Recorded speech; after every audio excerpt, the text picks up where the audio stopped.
Deus amado, Deus único e querido, Senhor Todo-Poderoso, graças nós te damos. Glórias a ti, Senhor. Deus único e bendito, Santo, Santo, Santo é o Senhor. Deus Santíssimo e Todo-Poderoso. Exaltamos, adoramos, bendizemos, glorificamos o Senhor. Todo-Poderoso e eterno Deus. Aceita um pedacinho, um tiquitito da sua igreja, que somos nós hoje na tua presença. Recebe-nos, Senhor, como adoradores do Senhor. Livra-nos, Senhor, da mentira, dos mentirosos. Afasta de nós, Senhor, tudo aquilo que não te agrada. O Senhor é bom porque o Senhor nos dá mais um dia. E nós reconhecemos e te agradecemos. Fala conosco, Senhor. Fala. Queremos aprender também deste assunto. E ajuda-nos a sermos mais céleres, ó Deus querido.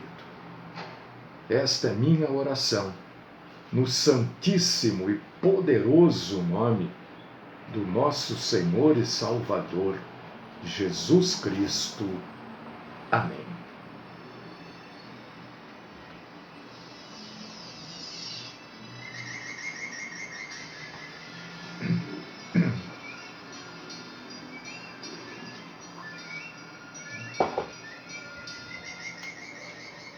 Irmãos amados, irmãs queridas e amadas também em Cristo Jesus, este assunto que nós estamos abordando,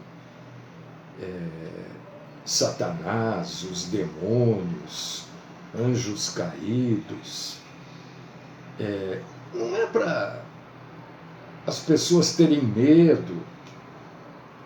Isso aqui a Bíblia diz. Aliás, a Bíblia diz tantas coisas que a gente acaba não fazendo, e isso desagrada a Deus. A Bíblia diz que nós temos que saber que isso existe, identificar, ter discernimento, né? E se for o caso, o discernimento vai mostrar isso para nós. Nós temos que enfrentar, porque nós vamos vencer. Entende? Então, hoje a gente vai falar da fúria do mal. Qual que a fúria do mal é contra quem? Na sua cabeça. Não precisa responder, mas responda para você mesmo. A fúria do mal é contra quem? Porque existem os anjos do mal. E eles dirigem especialmente a sua fúria, a sua raiva, seu ódio contra a Igreja de Cristo. Não é contra uma ou outra denominação. Você tem coisa contra a denominação? Não, eu não gosto. Primeiro que denominação não é bíblico, né? E você vê aí todos os dias o que essas denominações aprontam. Elas têm proprietário, elas têm dono. Entendeu?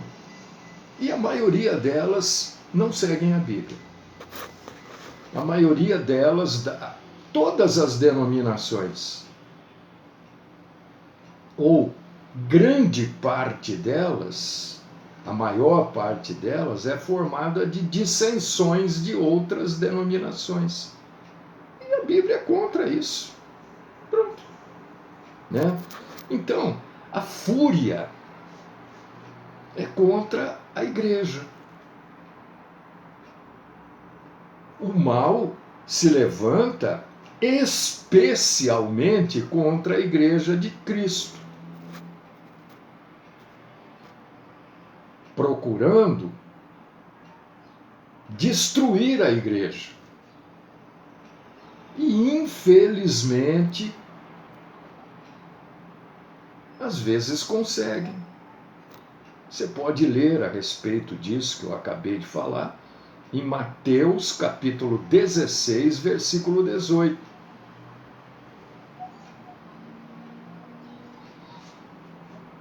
A fúria dos anjos do mal é contra a igreja, tentando impedir aqueles que estão ouvindo de aceitarem o verdadeiro evangelho.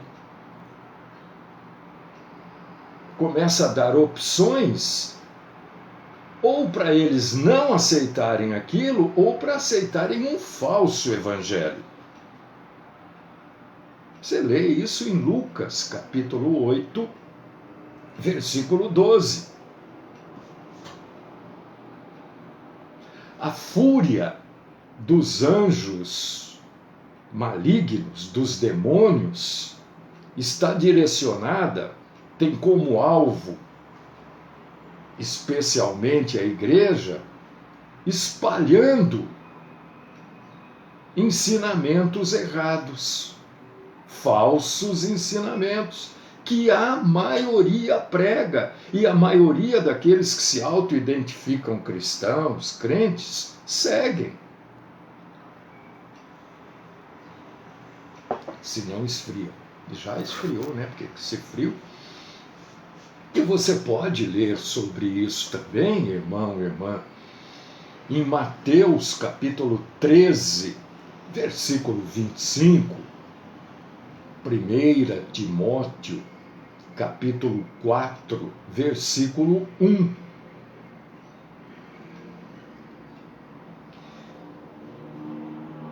Também contra a igreja, mas agindo de fora para dentro, eles incitam a perseguição ao reino de Deus. Né? Existem, neste momento aqui no mundo, alguns países que estão sofrendo grande perseguição. A igreja está sofrendo nestes países, grandes perseguições. E sobre isso, Apocalipse capítulo 12, versículo 7 fala. Tá?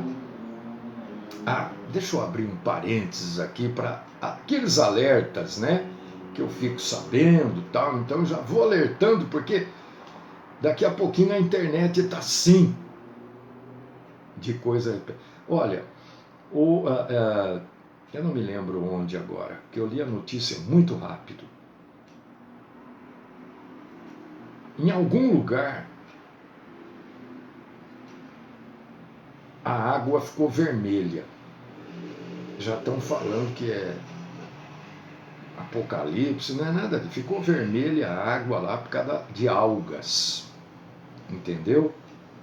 Não tem nada a ver com a água se transformar em sangue. Eu já estou deixando claro.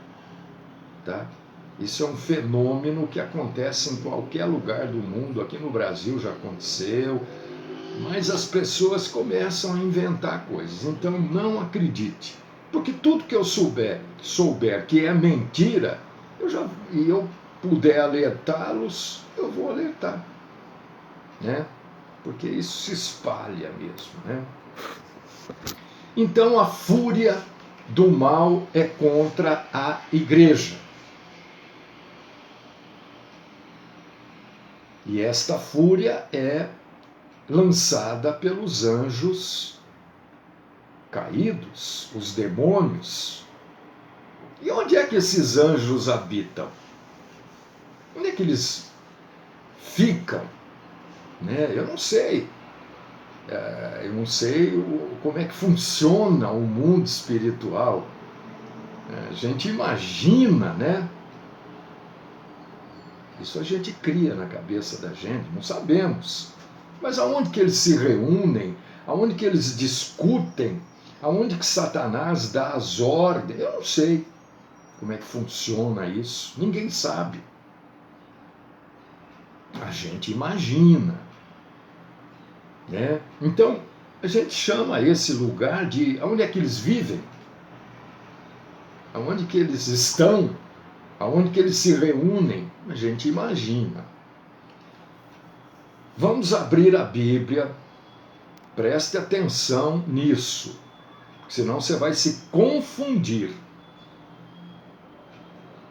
2 Pedro, capítulo 2, versículo 4. E abra também, Odete, em Judas, versículo 6. Para a gente entender. Isso aqui é importantíssimo, o cristão, o crente entender, né? Olha o que está escrito em 2 Pedro 2,4. Porque se Deus não poupou a anjos quando pecaram, mas lançou-os no inferno, guarda bem aí, e os entregou aos abismos da escuridão, reservando-os para o juízo. Agora vamos ler Judas 6. Aos anjos que não guardaram o seu principado, mas deixaram a sua própria habitação, ele os tem reservado em prisões eternas na escuridão para o juízo do grande dia. Bom, mas você sempre falou que o inferno não foi inaugurado?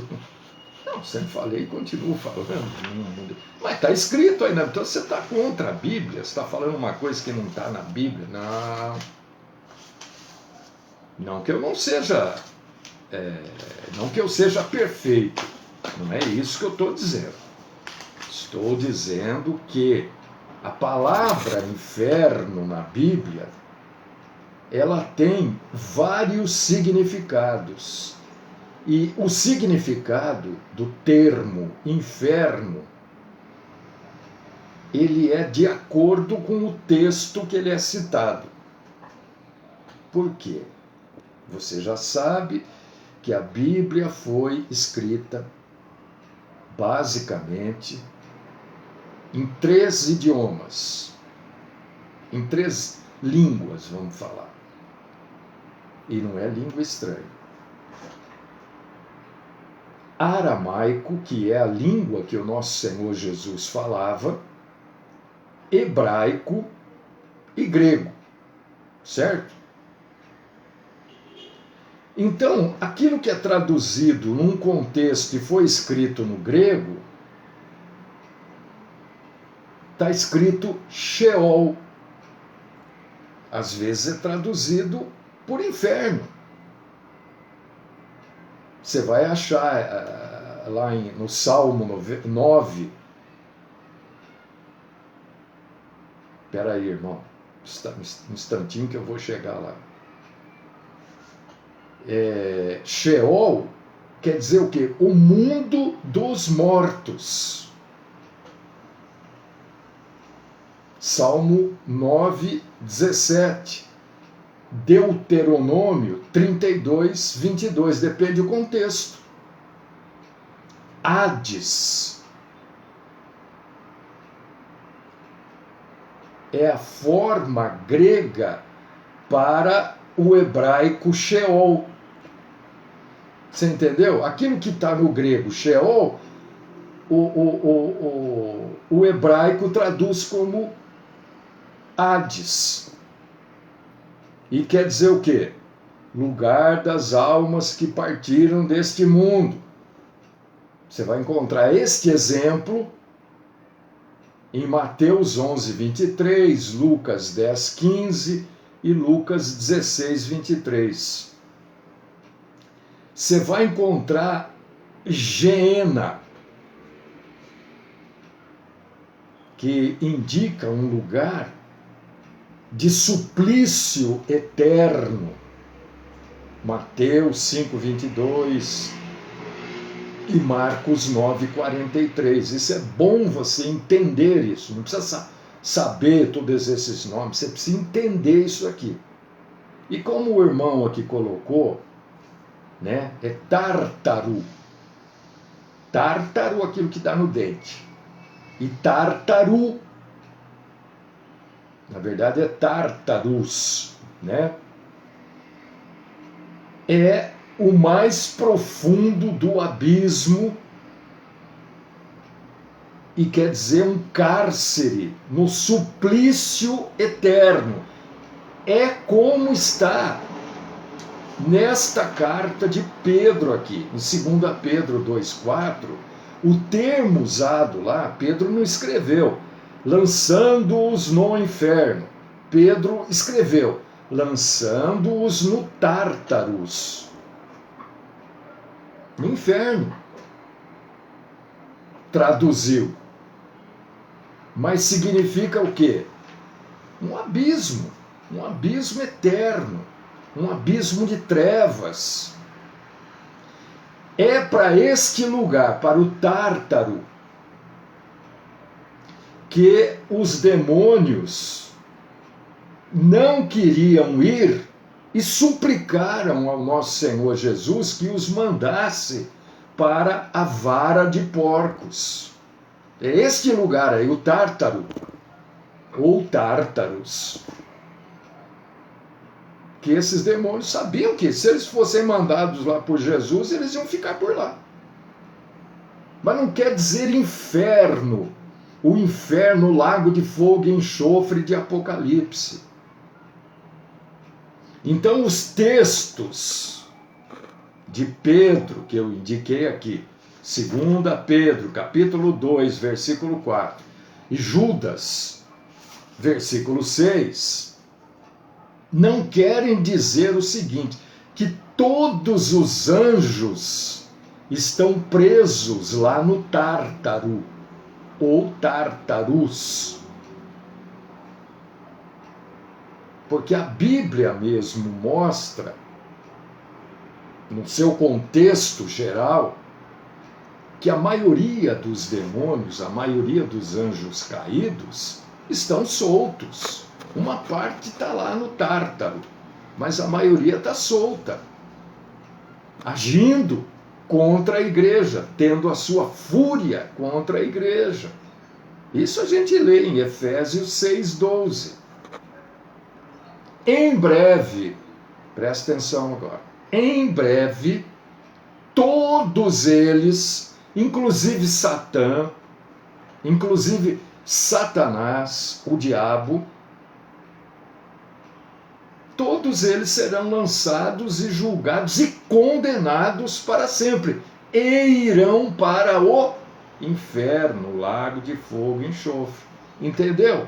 Eu não estou querendo justificar o que eu falo, eu estou mostrando para você, né, que na tradução, às vezes se usava inferno, inferno, inferno. Então nós precisamos, no ano de 2025 de nosso Senhor Jesus Cristo, precisamos entender isso. Entende? Por que aqueles demônios pediram, não, o Senhor vem nos atormentar antes do tempo? Manda a gente para essa vara de esses porcos aí, porque eles sabiam que se Jesus não os mandasse, Jesus mandaria eles para o Tártaro.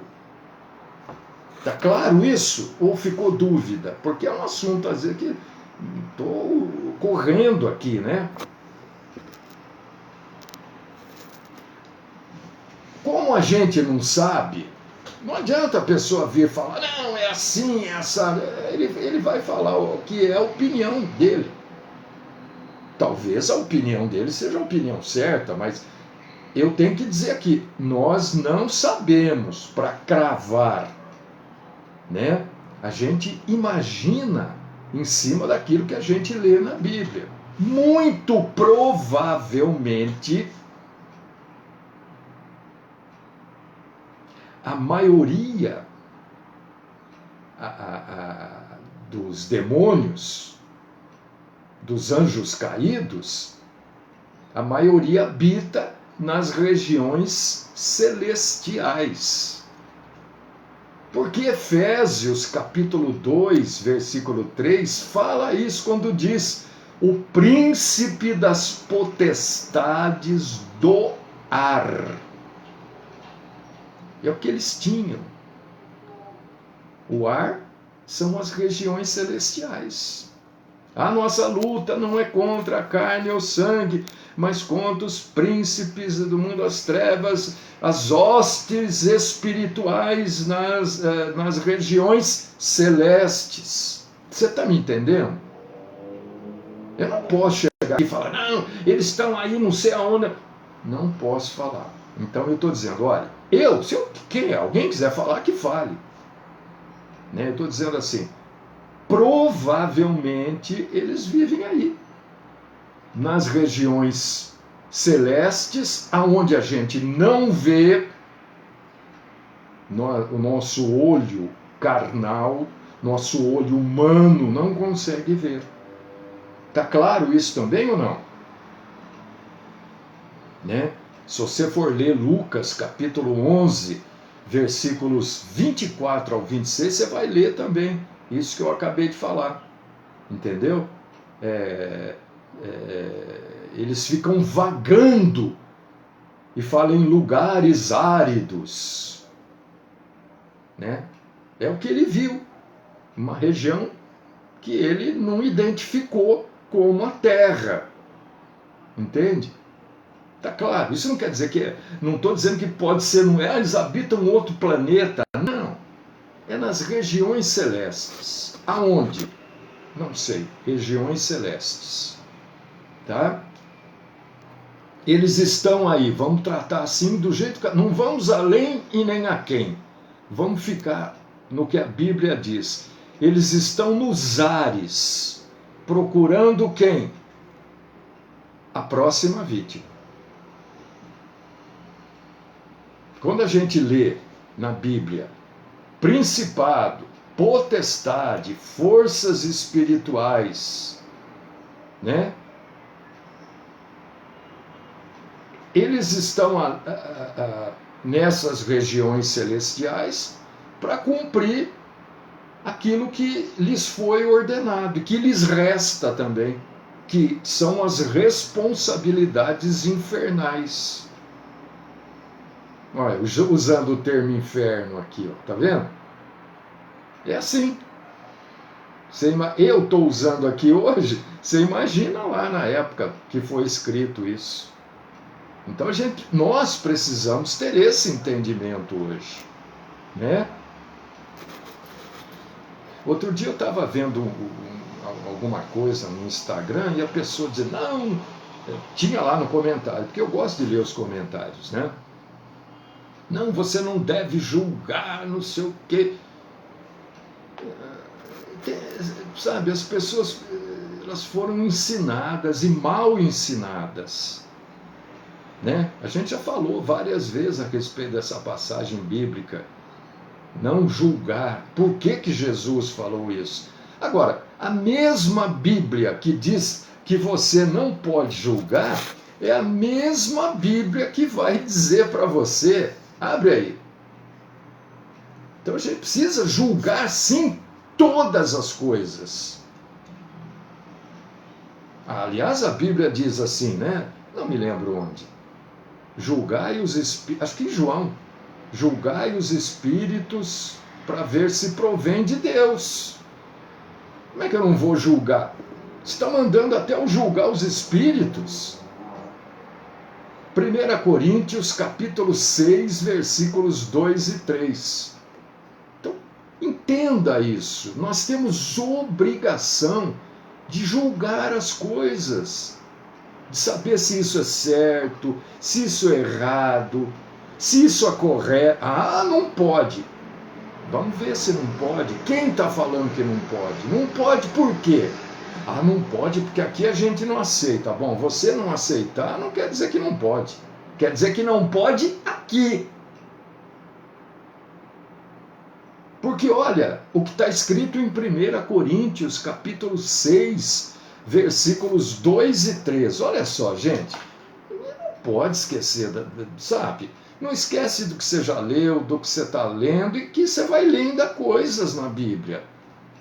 Ou não sabeis que vós, ou não sabeis vós que os santos hão de julgar o mundo.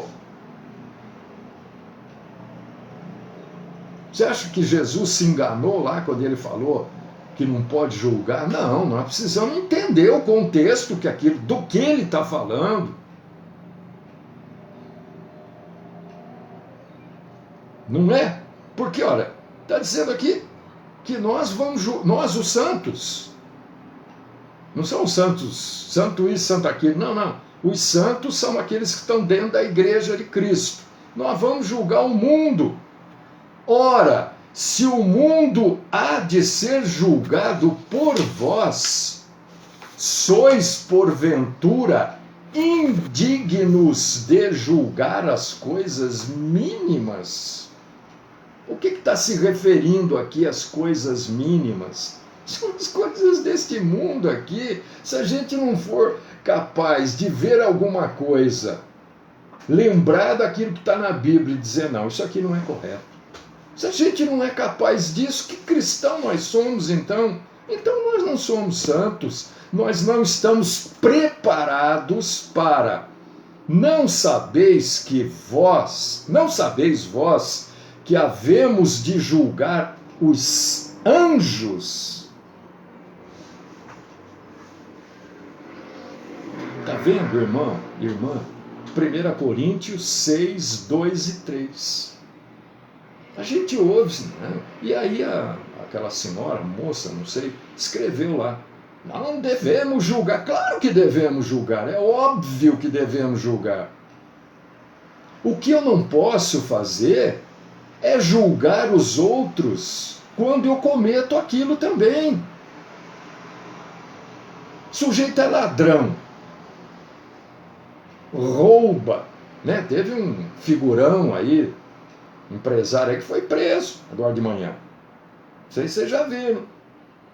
Figurão comercial na televisão, sei lá, foi preso. Então, estou dizendo o caso de ladrão. O cara é ladrão, é corrupto, enfim. E aí ele fica falando que aquele que faz isso está errado. É claro que está errado fazer, mas você também está fazendo isso. É aí que Jesus diz, aí você não pode julgar. Porque do mesmo jeito que você está julgando aquela pessoa, você também vai ser julgado, porque você também comete o mesmo erro. Você está apontando o erro no outro, mas você faz isso também. Esse é o contexto lá. Agora, julgar, é lógico que nós vamos julgar. Pastor, sei lá, quem está pregando lá, você está vendo que está falando um monte de bobagem. Está inventando. Exatamente, Jaico. É essa pessoa mesmo.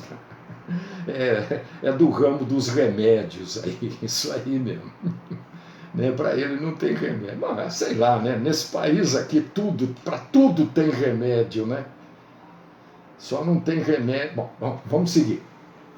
Então, é isso que Jesus está falando. Nós temos que julgar, sim. Eu estou falando aqui. Você tem que julgar o que eu estou falando. Quando eu pergunto assim para você, você está entendendo? Mas se você não entende o que eu estou falando, se você não... Escreva aí. Olha, eu não entendo e não concordo com o que você está falando. Eu vou te perguntar, por que você não concorda? Para eu poder te ajudar ou para eu passar a concordar com você também, que eu falei bobagem. Entendeu? Você está me entendendo? Não, eu não estou entendendo, não concordo com isso, não. Eu acho que a gente não pode julgar. Ué, mas então, como é que nós vamos fazer aqui? Se nós vamos julgar os anjos e a gente não consegue julgar Se a cor que está no semáforo é amarela, é vermelha ou é verde, como é que vai fazer então? Como é que vai fazer? Você não consegue julgar uma coisa que está errada de uma coisa que está certa? Então, como é que faz? Exatamente, Djalma. Julgar segundo a palavra de Deus, segundo aquilo que nós já lemos e que nós estamos lendo. Né? É isso. Irmãos, eu vou tentar, mas acho que talvez dê, vai. Então, o que esses anjos, os demônios, anjos malignos, o que eles fazem? Né? A Bíblia nos mostra que Deus pode pegar esses anjos e lançar esses anjos no meio de um povo mau. Deus já fez isso. Mas que Deus é esse? Ele é Deus. Você está julgando Deus segundo a sua insignificância? Leia lá no Salmo 78, verso 49. Deus também pode, eu estou dizendo que Deus pode, né? E que você vê o poder que tem esses anjos, né? De fazerem alguma coisa, e Deus sabe disso e pode pegar esses anjos, esses demônios, e jogar no meio do povo cristão, se é que já não jogou, né? Para separar os verdadeiros cristãos do joio. Romanos 8:38. Esses anjos maus, os demônios, eles cooperam com Satanás, realizando o propósito do diabo. Mateus 25:41, Efésios capítulo 6, versículo 12, e Apocalipse capítulo 12, versículos do 7 ao 12. Eles podem infligir,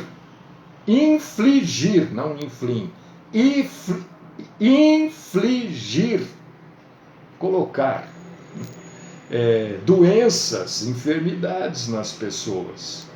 Podem, se Deus assim o permitir. É só ler Jó, capítulo 1, versículos do 5 ao 10, ou Mateus 9:33. Eles podem possuir humanos e animais. Mateus 4:24, Marcos capítulo 5, versículos do 8 ao 4. E são e serão até o milênio, e depois do milênio também, num período, né? Serem usados por Deus para realizar alguns propósitos. Apocalipse capítulo 9, versículos do 1 ao 12, e Apocalipse capítulo 16, versículo 14. Estão entendendo? Eu não quero me expor aqui. Manda lá no grupo.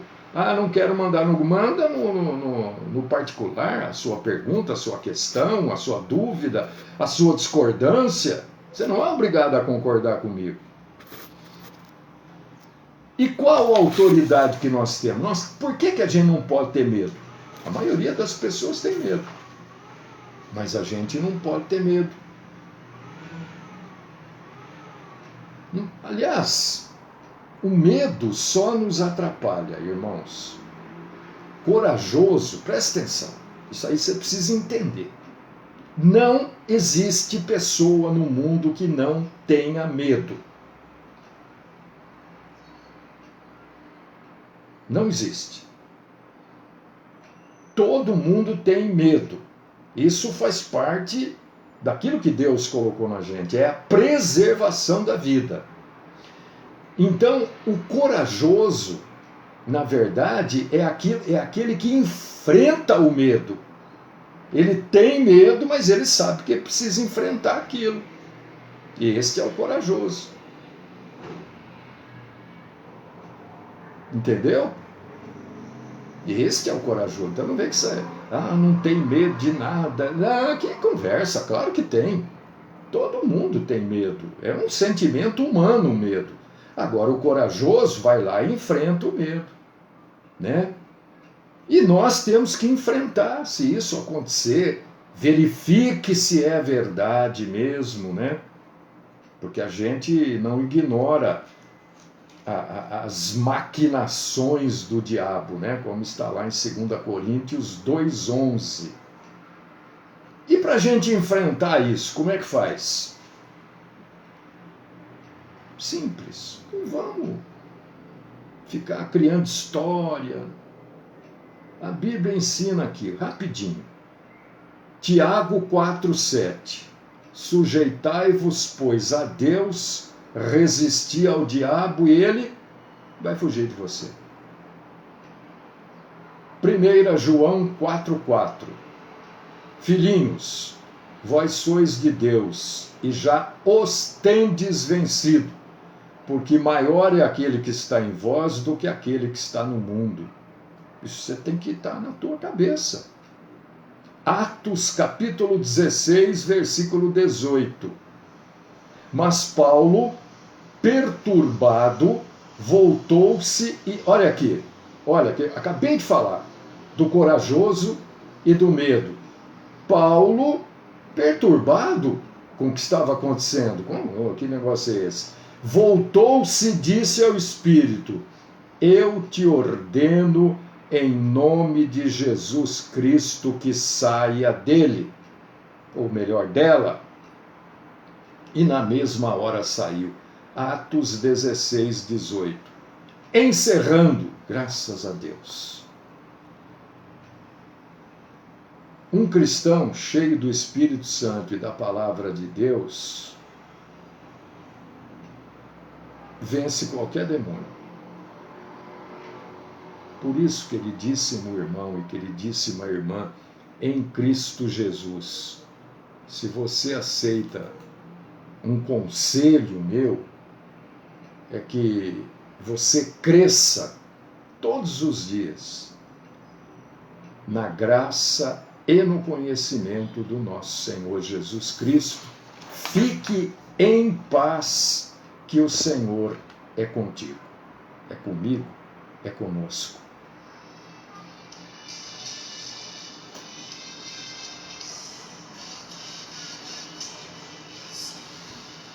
Deus querido, Pai Todo-Poderoso, eu quero agradecer o Senhor pela bondade do Senhor em mais uma vez nos orientar a respeito deste assunto. O mundo está cada dia, cada vez pior. E este assunto precisa estar sempre na nossa mente de facílimo acesso para cada um de nós. Continua, Senhor Deus eterno e poderoso, o Pai do Cristo Jesus, falando conosco sobre isso, nos orientando no momento preciso e nos dando discernimento. Esta é a minha oração por mim e por todos os meus amados e amadas em Cristo Jesus. Amém.